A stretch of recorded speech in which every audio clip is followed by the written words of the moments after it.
buenas tardes, bienvenidos. Gracias por su sintonía de cada sábado a esta hora, con mucho cariño. Altagracia Ortiz, una servidora, Doris Pantaleón. Damos inicio a 2x3 en salud.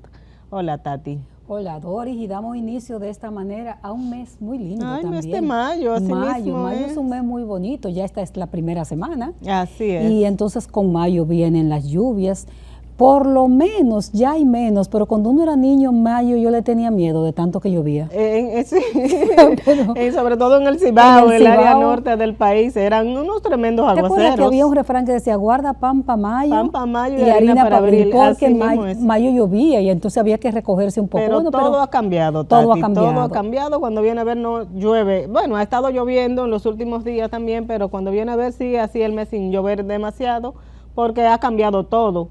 Este mes, Tati, quería informarte, el jueves pasado, el Hospital de Los Minas, San Lorenzo de Los Minas, hizo un reconocimiento muy bonito al doctor José Schaurer, el epidemiólogo. El epidemiólogo, que nosotros, amigos sí. nuestros, que lo hemos tenido aquí, que falleció, bueno, va a ser casi un año, porque el tiempo pasa muy rápido. Así es. Y ellos le pusieron el nombre al área de epidemiología, le pusieron el nombre del doctor a esa sala, Un hermosísimo gesto. Un gesto muy hermoso porque el doctor duró, yo creo que como 30 años dirigiendo en esa área de epidemiología del hospital, y ellos reconocieron esa labor tan importante que hacía el doctor, porque yo recuerdo que tú y yo íbamos con mucha frecuencia y solamente teníamos que entrar porque él tenía todos sus datos, todos sus números, todas esas evaluaciones. Muy organizado. Un epidemiólogo muy organizado, nos honraba con su presencia cada sábado, mirando su programa, sí. Nos lo reportaba, sobre todo a ti, porque además era compañero de trabajo tuyo. Del periódico Listín En el Diario. Periódico, y siempre nos reportaba, así que a su familia nos unimos a ese reconocimiento, porque como dicen, honrar honra, sí, y él se lo merecía. Un gesto muy hermoso de parte del hospital. Eso ayuda a perpetuar su nombre. Por supuesto, y reconoce su labor, su trabajo, sus aportes a una institución a la que él aportó por tantísimos años. Así que milagros, un abrazo, y muy contenta realmente de que esto haya ocurrido. Aprovechamos la memoria de quienes se fueron antes que nosotros para recordar también que hace un año de la partida de Leonora Ramírez, que fue también una periodista muy amada, muy querida por todos nosotros, y ella hace un año que se nos adelantó. ¿Fue en el mes de mayo? En mayo 2, sí, el pasado día 2. También el día 2. Ella murió, bueno, hace un año que murió mi padre, que también se fue. Pero bueno, con mi padre yo siempre quedé como conforme y agradecida, porque a mi papá le faltaban 4 meses para 100 años. Sí, mucho, es un privilegio. Entonces, no todo el mundo llega a esa edad. La años, verdad que sí.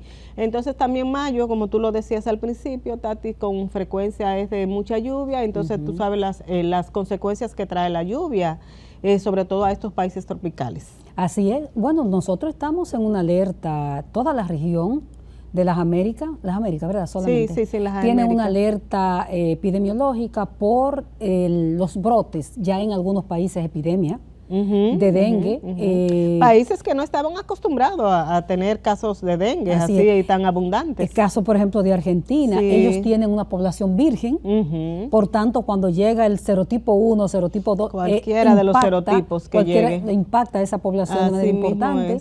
Por tanto, para nuestra población lo más importante es estar alerta y tomar las recomendaciones. A veces siempre creemos que el dengue es un tema del gobierno. Y es verdad que del gobierno, pero toca una parte importante de la población también. Una responsabilidad de todos. Así es. Así es. Esa parte, por ejemplo, ¿en qué consiste, señor? Vamos a decirlo claro. Evite los criaderos de mosquitos, lo podemos evitar, a pesar de que hay una crisis de agua permanente, por ejemplo, en la capital, en las grandes ciudades, Santiago, San Francisco, La Vega, Salcedo. Así es. Usted siempre podrá tomar, si le toca guardar el agua en tanque, tape, póngale la tapa. Pásele un poco de cloro por las paredes del tanque y tápelo bien. Lo importante es que esté bien tapadito para que ningún mosquito pueda ir a depositar sus huevos ahí y limpiar los entornos. Y si usted vive en una casa que tiene un patio, por ejemplo, exactamente, y le cambiaron las llantas o las gomas a un vehículo, no la deje ahí, porque ahí se acumula el agua limpia, que es el que prefiere los mosquitos, y la mosquita, la hembra, deposita su huevo y ahí está la larva. Así mismo es, y en cualquier envase que esté tirado, esparcido en el patio o en cualquier rinconcito de la casa, los floreros que tanto nos gusta hasta la tener. Cáscara de huevo. Las cáscaras de huevo y los floreros que tanto nos gusta tener en la casa con agua, también ahí se acumula y puede el mosquito depositar sus huevos. Entonces cambiarlo cada 1 o 2 días, cambiarle el agua. Esas son las recomendaciones. Tati, no sé si tú quieres que nos vayamos a una pausa, sí, y vamos regresar de nuevo tú y yo a hablar un poquito de esta situación de las demandas médicas. ¿Qué pues te parece? Nos vamos a comerciales. Regresamos en un momentito. 2x3 en salud.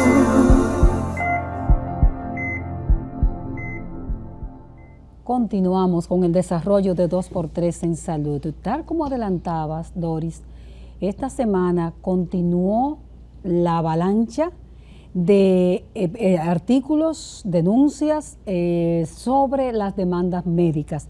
Tú trajiste, comenzando la semana, el pasado lunes, ¿lunes o martes? El martes. El martes, un trabajo sobre el aumento de del interés de los médicos en contratar el seguro de responsabilidad civil profesional, que es aquel aseguramiento o seguro que le va a garantizar por lo menos tener protección, no para evitar cosas, pero protección de tener una oficina de abogado, asesoría y representación ante la justicia en caso de que le llegue alguna demanda. Así hay que decir, además, que los grandes centros que nosotras conocemos tienen una póliza. Sí, su póliza. Su póliza que cubre todo eso.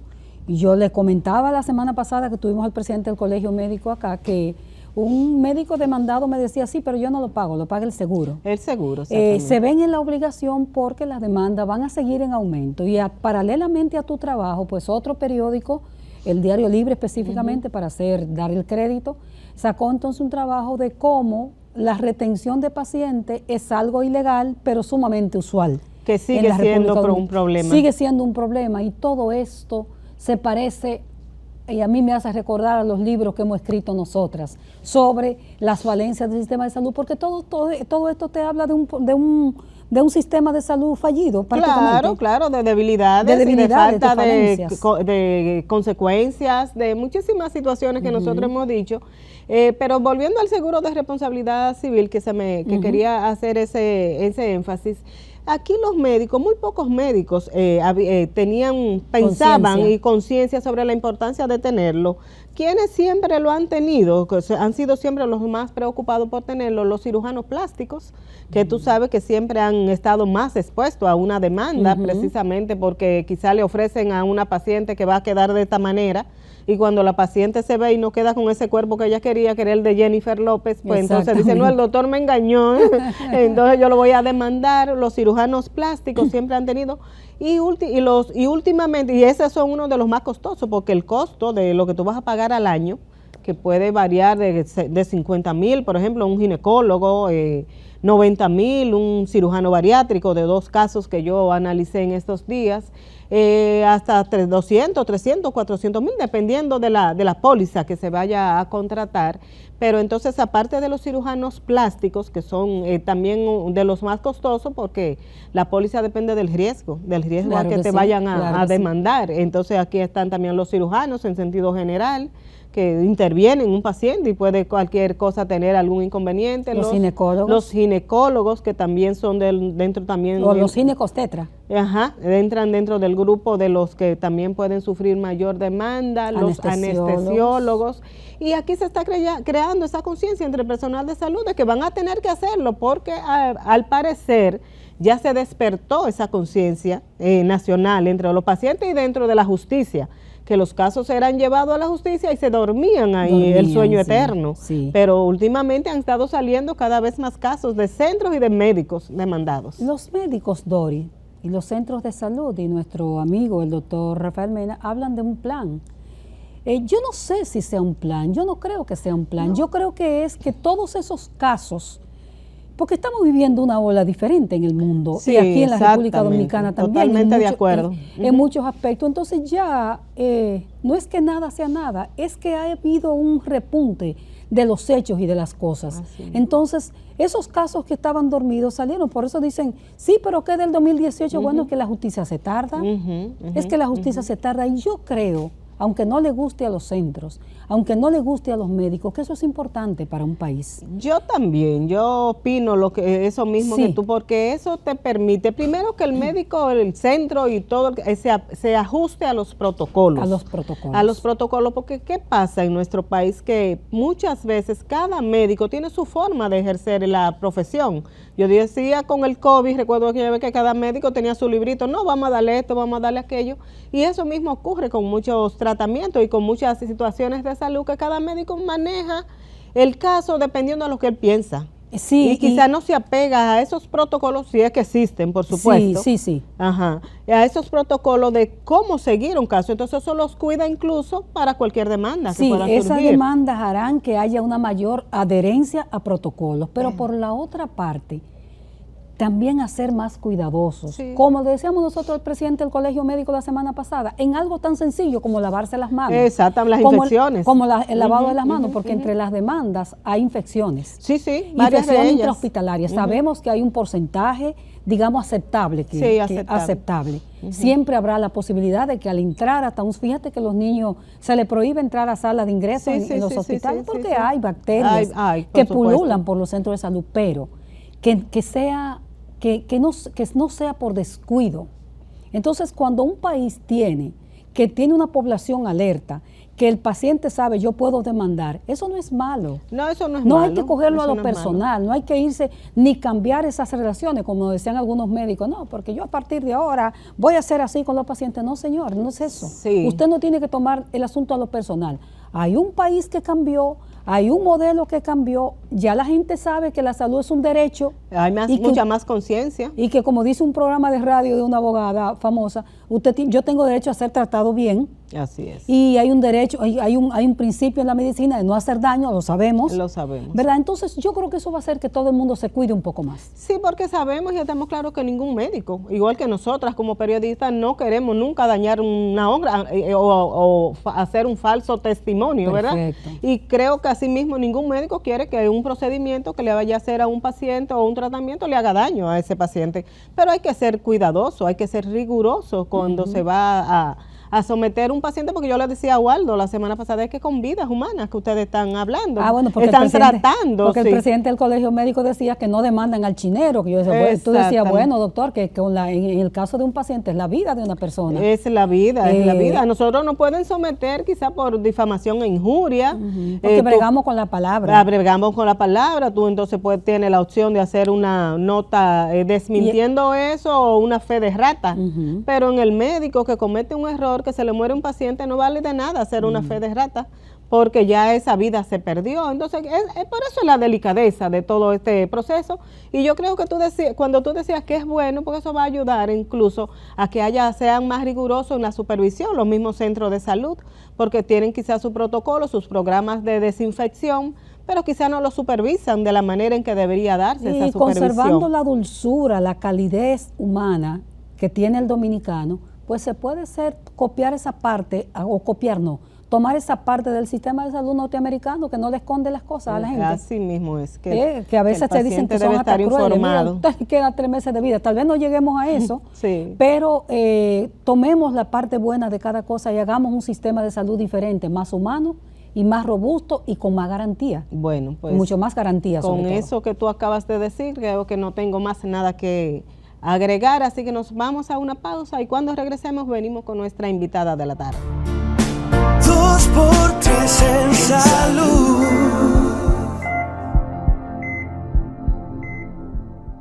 Gracias por continuar en 2x3 en salud. Tenemos con nosotros a la doctora Betania Martínez, que ha estado aquí en otra ocasión, porque la doctora tiene una especialidad muy importante y es especialista en manejo de dolor y cuidados paliativos. Entonces yo creo que esa es una etapa de la vida tan difícil, tanto para el paciente como para el familiar, el cuidador, que siempre es importante llevar orientaciones en ese sentido. Doctora, bienvenida y muchísimas gracias. Siempre es un honor estar con ustedes. Muchas gracias por la invitación. Que bueno, usted primero es anestesióloga, ¿verdad, doctora? Sí, soy anestesióloga, eso es correcto. ¿Y cuál es el centro? ¿Cómo se llama el centro? Nosotros somos la Unidad Intervencionista de Dolor y de los Cuidados Paliativos. con sus siglas, como dice, Unidolor SRL. Porque eso está aquí en el Distrito Nacional. No, estamos a nivel nacional. Así. Tenemos ya unidad a nivel de Santo Domingo, tenemos en Terrenas, Samaná, estamos caminando ya. ¿Es como un Nagua. consorcio? No, es como una filial.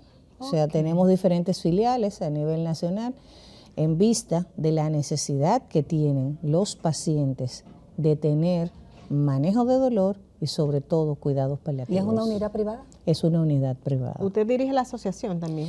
Sí, soy la presidenta de la Asociación Dominicana de Dolor y de Cuidados Paliativos. Doctora, cuando hablamos de cuidados paliativos, ¿en qué etapa de la vida de un ser humano entran esos cuidados paliativos? ¿En qué momento el médico dice, bueno, ya ahí vamos a pasar a esta otra etapa?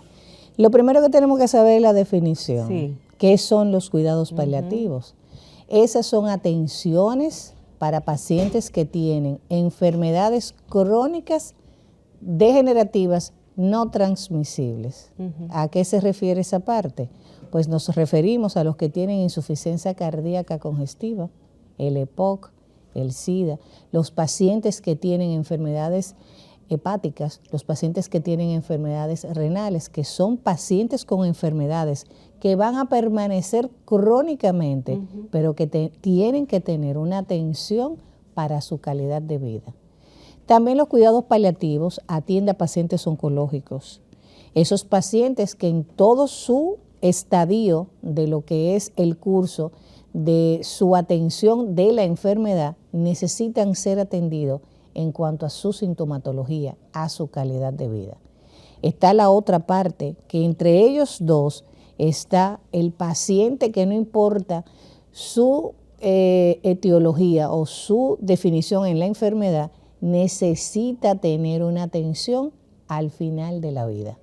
Porque eso es un sagrado mandamiento de la Organización Mundial de la Salud y de nuestra reglamentación en nuestro país, en sus artículos, aunque no somos abogados, pero lo conocemos, donde dice que todo dominicano o todo paciente necesita y amerita tener una atención hasta su último respiro. Por eso los cuidados paliativos se aboca en estas tres esferas. Doctora, recientemente, no, hace un tiempo que hizo una serie de trabajos sobre eso, Doris, recuerda.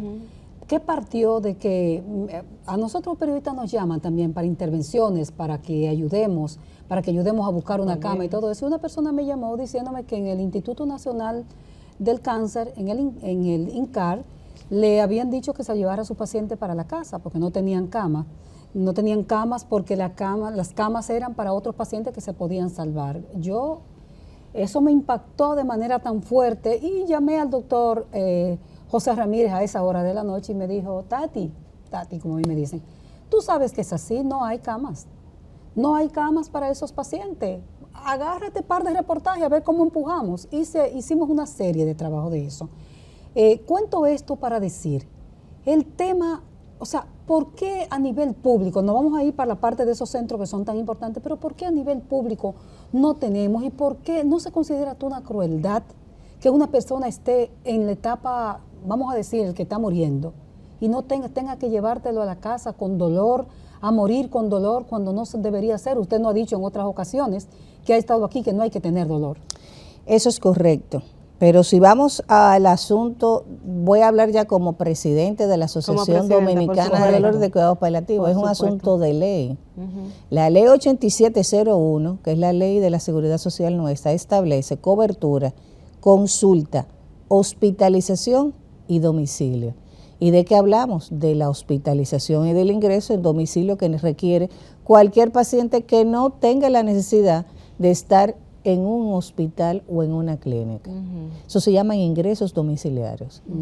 Debilidad de nuestra ley, fragilidad de nuestra ley general de salud.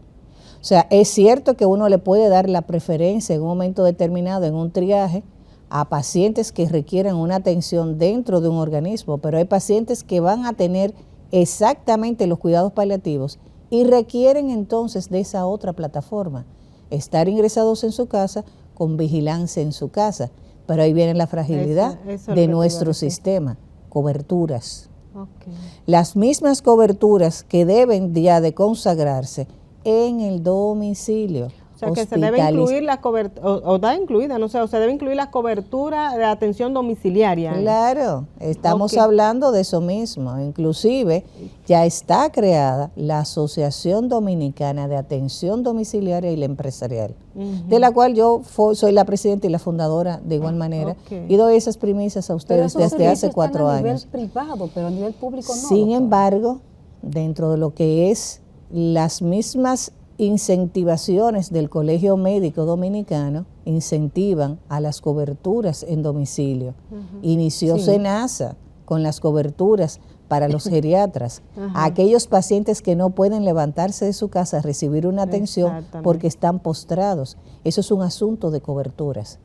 Y voy a decir este tema porque es de conocimiento dentro de lo que es el Consejo Nacional de la Seguridad Social. Salió un mandato, o no un mandato, una resolución de lo que es la Comisión Permanente de Salud a nivel de la Cámara de Senadores, diciéndole al Sistema Nacional de Salud, en la persona del doctor Mario Lama, que constituyan unidades de cuidados paliativos a nivel de los hospitales. Eso es un enunciado, Una disposición. una disposición evidentemente que no tiene vueltas para atrás. Y no se ha hecho, perdón, Tati, no se ha hecho nada al respecto. No han hecho absolutamente Pero nada. eso es decisión política, entonces. Claro que sí. Ok. Eso es una decisión política, pero también es una decisión del Consejo Nacional de la Seguridad Social, quien administra para bien todo lo que es el asunto de la salud en los dominicanos. Bueno, yo me Betania. atrevería, perdóname, Doris, yo me atrevería a decir que del Consejo de Salud Pública y del Servicio. Porque el Consejo son entidades que se integran una con otra, pero, por ejemplo, Salud Pública es el organismo rector. El Ministerio de Salud Pública ya tiene habilitación y está dando habilitaciones para dolor, para cuidados paliativos y para domicilio. Y si el rector, que es el Ministerio de Salud Pública, ya tiene otorgadas dentro de lo que es los registros de habilitación, entonces existe la cobertura. ¿De quién que tiene que dar el paso? El Consejo Nacional de la Seguridad Aprobarlo. Social. Claro. Porque no es una resolución del Consejo, fue de la Cámara De la Cámara de Senadores. Entonces, yo les preguntaba al Consejo en una invitación reciente, el año pasado, o en este mismo año, donde fui invitada como presidenta de la Sociedad Dominicana de Dolor, y yo les decía, no me pueden decir que no existe la cobertura para cuidado paliativo, porque si el INCAR y el oncológico tienen unidades en dolor, entonces existe la cobertura. ¿Cómo me dice a mí la CISARRIL que no tiene cobertura para decirle a la administradora? O sea, tú no la puedes tener en un lado sí, en otro no. Claro. Doctora. Entonces, no hay una cobertura real, ni están claros tampoco en cuanto a lo que se debe de hacer con los pagos. Si el INCAR tiene una unidad oncológica, como es el Instituto Nacional, y tiene todo lo que se hace en la parte oncológica, y tiene una unidad digna, administrada por una persona con toda la capacidad, que desde aquí, mis cariños para la doctora Gloria Castillo, quien fue la creadora y ha sido la creadora de los programas oncológicos en la parte de cuidados paliativos, pues existe la cobertura de cuidados paliativos para la parte pública. Se lo pagan a los... Entonces, ahí no sabemos, porque hicimos ese... O sea, cuando ustedes como médicos atienden un paciente y llenan un reporte a la Seguridad Social, reciben... Entonces, no se está recibiendo. Sin embargo, hay 2 administradoras que han aperturado cuidados paliativos. ¿SENASA? No, SENASA no. No. Si puedo mencionar. Sí, claro. Humanos, ARS Humanos y ARS Mafre. Okay. Ellos han aperturado 2 programas, sí, ellos tienen pero sus yo programas. sigo preguntando en programas como los de ustedes, ¿quiénes son esos especialistas? ¿Con qué están ellos actuando? ¿Dónde están las acreditaciones de esos profesionales para tener 2 administradoras, 2 grupos para manejar cuidado paliativo? Perfecto. Y aunque he tenido mis encuentros con el Consejo y la CISARRIL, ellos dicen que eso no tiene ningún tipo de injerencia. pero claro que la injerencia está. Como dos administradoras de riesgo de salud tienen sus propios grupos de cuidados paliativos. 1, no pertenecen a la asociación. 2, sabemos y estamos siendo responsables de dónde están las acreditaciones de esos grupos para ejercer la medicina de dolor y de los cuidados paliativos. Entonces es un asunto de que la plataforma de ustedes, que les veo con cara totalmente sorprendida, hay mucha tela por donde cortar. Betania, como hay tanta tela por donde cortar, nos vamos a ir a una pausa. Y cuando regresemos, yo quiero que tú me cuentes un poquito cuál es la necesidad en República Dominicana de contar con esos servicios. O sea, qué cantidad de pacientes demandan de esa atención cada mes o cada año. Ustedes quizás tengan esos registros. Así que regresamos en un momento. 2 por 3 en salud.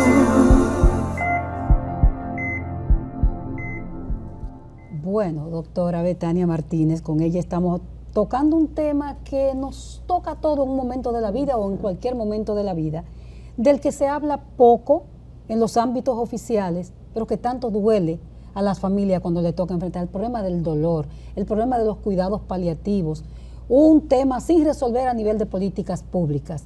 Doris, y tú le preguntabas a la doctora. Sobre las estadísticas, o sea, ¿qué cantidad de pacientes estiman ustedes que requieren de este tipo de cuidados, tanto de dolor como paliativo, al año, al mes en República Dominicana? ¿Y cómo va o diario? ¿Y cómo ha ido eso creciendo? Yo al inicio di 3 indicadores. Los indicadores son los que nos permiten a nosotros ser objetivos.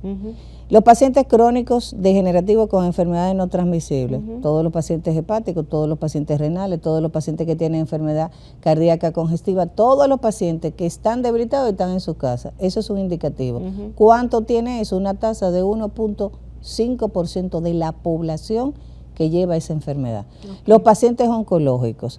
Bueno, como aquí casi no hay estadísticas epidemiológicas, si vemos lo que han reportado el INCAR recientemente de los pacientes que ellos han tratado del 19, estamos hablando que tenemos 2 millones de pacientes con enfermedades oncológicas. Entonces, todos ellos en un momento determinado van a tener que necesitar la atención de dolor y de cuidados paliativos. Y eso sin contar con aquellas enfermedades degenerativas inmunológicas, como es la enfermedad el mieloma múltiple, de las enfermedades degenerativas, esclerosis múltiple. O sea, todos esos pacientes que no tienen forma, son crónicas y que tienen y manejan dolor, necesitan cuidados paliativos. A eso se suman los adultos mayores, los que quizás ellos no pueden estarse mayores, trasladando a centros de salud. Y que tienen enfermedades concomitantes que te producen a ti una atención dentro de su domicilio. O sea que estamos hablando de un alto porcentaje de la población. Claro que sí, eso doctora, es correcto. Yo quisiera que entráramos a una parte que, bueno, a mí en lo particular siempre me interesa, que es la parte como hasta filosófica de todo esto. El dolor no es inherente al ser humano. El dolor es una enfermedad. Dice en la nueva clasificación de las enfermedades, que es el CIE-11, que recientemente acaba de salir, que salió en el 2019, y que evidentemente en la República Dominicana todavía no estamos supuestamente actualizados en cuanto a la nueva clasificación, y me extraña. Sin embargo, ya se clasificó como una enfermedad. Realmente es un síntoma también. Un síntoma cuando tú te das un golpe, un trauma, exacto, que tú recibes una agresión, tú te quemas y recibes lo que es esa información de que has recibido una agresión y tú respondes frente a eso diciendo, yo tengo dolor. Pero el dolor en sí es una enfermedad y es una enfermedad clasificada como crónica. Entonces ya estamos enfermos. Todo aquel que tenga más de 6 meses, 3 meses, con una sintomatología llamada dolor, ya está enfermo. Hay unos pacientes, ahora no me llega el nombre de la enfermedad, unos pacientes que tienen dolor permanente y tienen una especialidad que ahora no recuerdo, que dicen, que a mí me duele hasta los cabellos. ¿Cómo se llama? Fibromialgia. Fibromialgia, gracias por recordarlo.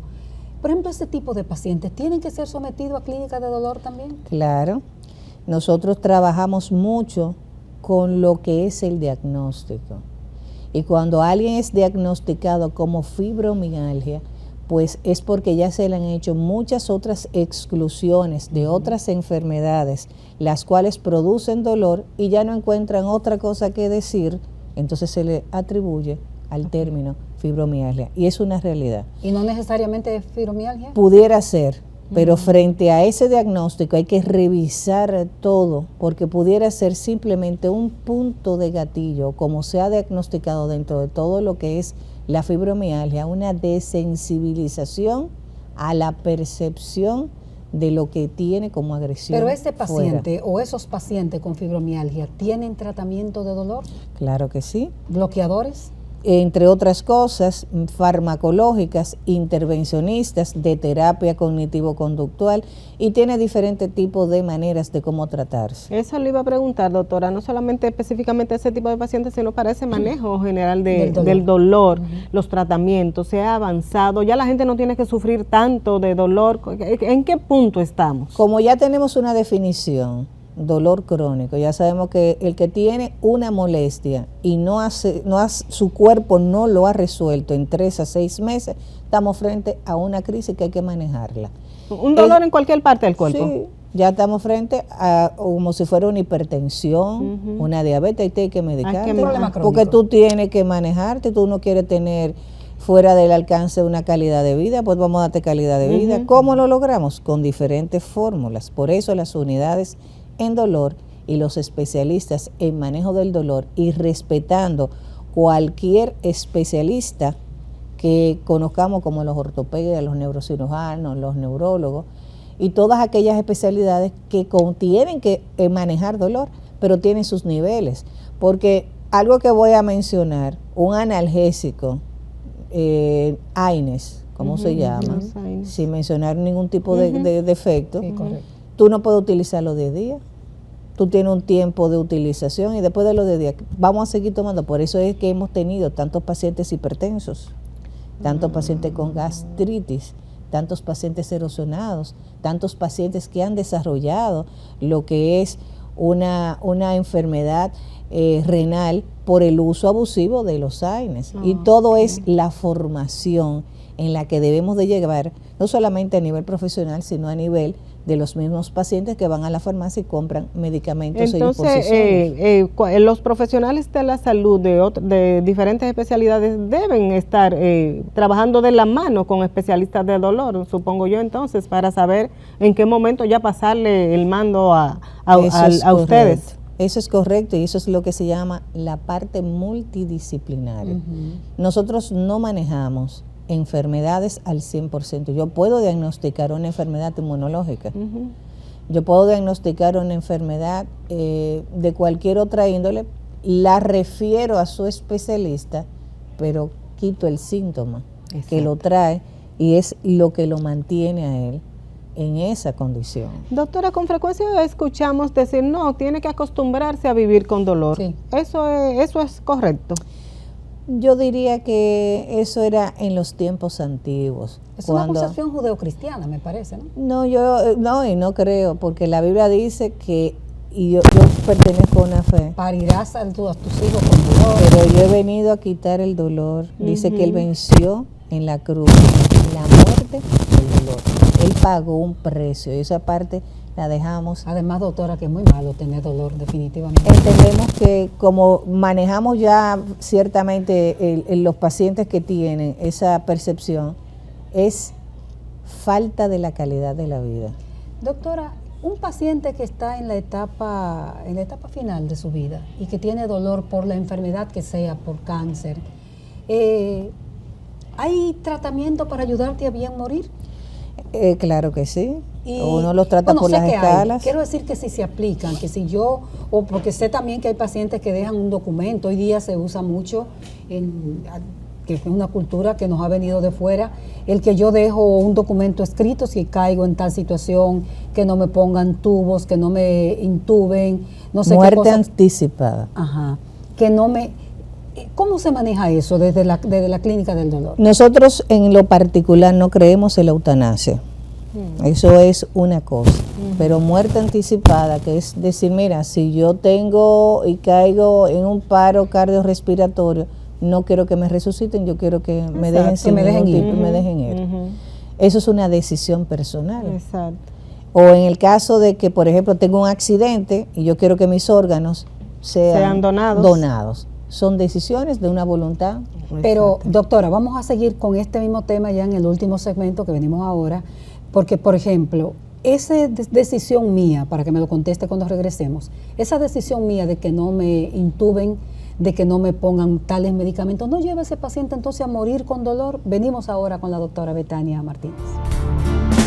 2 por 3 en salud.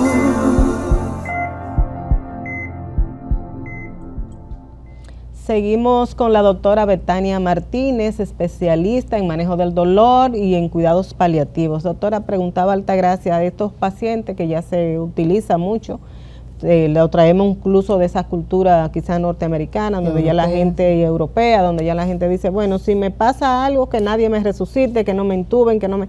Eso, dice Altagracia, eso hace que la gente muera con dolor, o también la gente se dan casos de que la persona diga, bueno, que no me mediquen, yo quiero morir en esas condiciones. Una cosa es que frente a la necesidad de tener una intubación para resucitar un paciente, eso es una cosa. Porque hay pacientes que tienen enfermedades que requieren ser llevados a máquinas de intubación para poder corregir diferentes tipos de defectos que tiene en el momento. Pero el paciente que entra en dolor y que tiene dolor, es que hay que resolver esa condición, aún vaya a morir. Que no tiene nada que ver, como dije y mencioné, con la eutanasia. Son cosas totalmente diferentes. El médico tiene que saber que el dolor puede ser mejorado. A veces tú no eres Dios para poder quitarlo en su 100%, pero aliviar cuando tú no puedes curar es un lema y es un tema. Pero doctora, ¿por qué un paciente prácticamente en el lecho de muerte? Porque lo he visto eso, es que lo he visto. Y tú sabes que hasta sin ser médico que está muriendo, hay desde la comunidad médica presente en esa sala se insiste, por ejemplo, en intubarlo. Si tú sabes que ese paciente va a morir, es una pregunta ignorante. Bueno, será una toma de decisión, pero ya nosotros, como ya tenemos una especialidad que se llama cuidados paliativos, conocemos lo que es la agonía. Y frente a la agonía y la indecisión de cualquier enfermedad, en un momento determinado, se intuban. Hemos visto en el último tiempo cuántos pacientes con una enfermedad como el COVID fueron intubados. Muchos fallecieron, pero muchos otros sobrevivieron. Entonces se tomó una decisión con un protocolo, como hemos estado en estos tiempos hablando, de cuándo llevar a un paciente a una máquina ventilatoria para no forzar o para ayudar a nivel cerebral o a los riñones a que mantengan fluidamente lo más importante, que es el oxígeno. Entonces eso es una decisión de protocolos, pero ahí hay que adherirse a protocolos. Entiendo que todo es adherirse a los protocolos. Aquí se vuela muchísimo, doctora. Bueno, entendemos que debemos de ver siempre y juzgar, porque el médico que está frente a un paciente no quiere que ese paciente muera. Doctora, 2 preguntitas. ¿Qué cantidad de especialistas en manejo de dolor y cuidado paliativo tenemos en República Dominicana? ¿Y dónde se necesitan unidades de atención a manejo de dolor en nuestro país? ¿Y cuántas? Bueno, según la Asociación Dominicana de Dolor y de Cuidados Paliativos, somos 32. 32 que ya tenemos en diferentes tipos de grado. Eso es casi uno por provincia. Pudiera llamarse. Sin embargo, no todos están con las mismas capacitaciones. Habemos médicos que hemos salido fuera del país por 1 año, 2 años a formarnos. Otros los han hecho vía máster, vía online. ¿Es permitido? Bueno, pero frente a la necesidad, nosotros hemos conversado como asociación de que frente a que todavía en el país no existe una escuela, que ya estamos muy próximos a tener esa oportunidad para crear recursos humanos.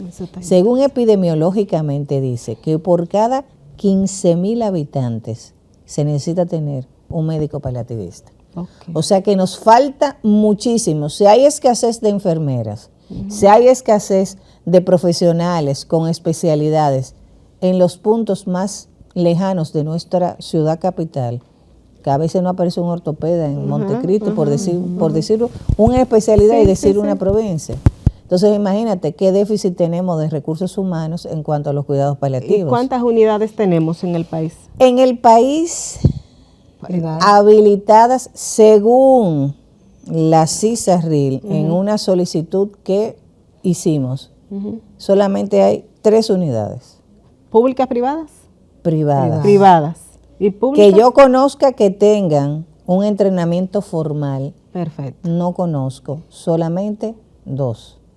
En cuanto a nivel público, tenemos solamente las unidades oncológicas del Heriberto Peter y del INCAR. O sea, que que el tenemos Peter no dos. es público, que es privado, pero bueno, Pero, recibe fondos públicos. Eso es Exacto. correcto. O sea que tenemos un déficit grandísimo. ¿Debería haber en cada provincia quizá una unidad de esta? En cada provincia, en cada hospital debe haber una unidad de cuidados paliativos, porque ¿qué necesidad tiene un envejeciente que estar pidiendo algún tipo de alguien que se ha sentido en su humanidad, hacer un pedido, hasta para una silla de ruedas, atenciones? No, eso se llama cuidados paliativos, que dentro de lo que es la parte provincial debe de irse a visitar a ese paciente reconocido y darle las condiciones dentro de su hábitat. Doctora, ¿dónde Falta están mucho ustedes? trabajo en Mucho trabajo, sí. ese Y sentido. estamos en la mejor disposición de ayudar. de aportar nuestros conocimientos para poder lograr cuidados paliativos a nivel nacional. Doctora, ¿dónde están ustedes aquí en Santo Domingo, en las provincias donde están y cómo se llega a una unidad de dolor? Unidolor, ya esta parte es otra Privada, cosa, sí, privada. sí, sí, sí, Unidolor está en Santo Domingo. ¿Dónde? Aquí en Santo Estamos en la Gustavo Mejía y Ricard 54. Para que la gente lo sepa. Ahí está la unidad principal. Estamos... ¿Por cita se llega? Por citas y por llamadas, porque evidentemente no podemos todavía aperturar para que vaya todo el ¿Toman público. seguro médico? La gente tiene que saber todo Algunos sí, y estamos ya negociando con algunas administradoras. eso. Perfecto.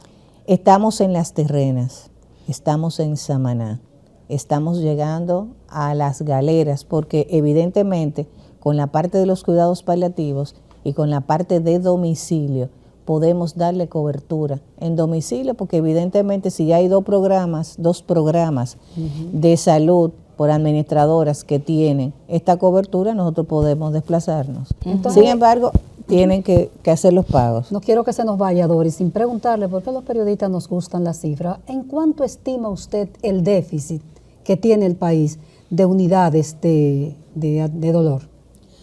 Ya te digo, cuidados paliativos. Ya te di un número. Si por cada 15,000 habitantes se necesita un paliativista, súmate cuánto fue la última censo que se dio. Ahí tú tienes la cifra. Estamos en pañales en cuanto a eso. Estamos Entonces, en el último llamado, doctora, que usted hacía a la al Consejo Nacional de la Seguridad Social con relación a este tema. Mira, es simple. Yo he sido sentada frente a que me escuchen y me mandan una carta. Una carta que tiene una parte de una verdad y una parte que no es una verdad. Y el tema principal de todo es cómo vamos a ayudar según lo que establece nuestro Código de Salud. ¿Existe o no existe la cobertura para cuidados paliativos? ¿Sí o no? ¿El Ministerio de Salud Pública tiene esas habilitaciones? ¿Sí o no? Entonces, los fármacos, los especialistas, no podemos seguir dándonos de lado. La importancia de todo esto es que el dominicano conozca que a partir de lo que es la clasificación de las enfermedades, tú estás enfermo de dolor, tienes que ser manejado con medicamentos que tengan la oportunidad de brindarte satisfacción y calidad de vida frente a largo tiempo. Y de eso hablamos del tramadol. ¿Por qué?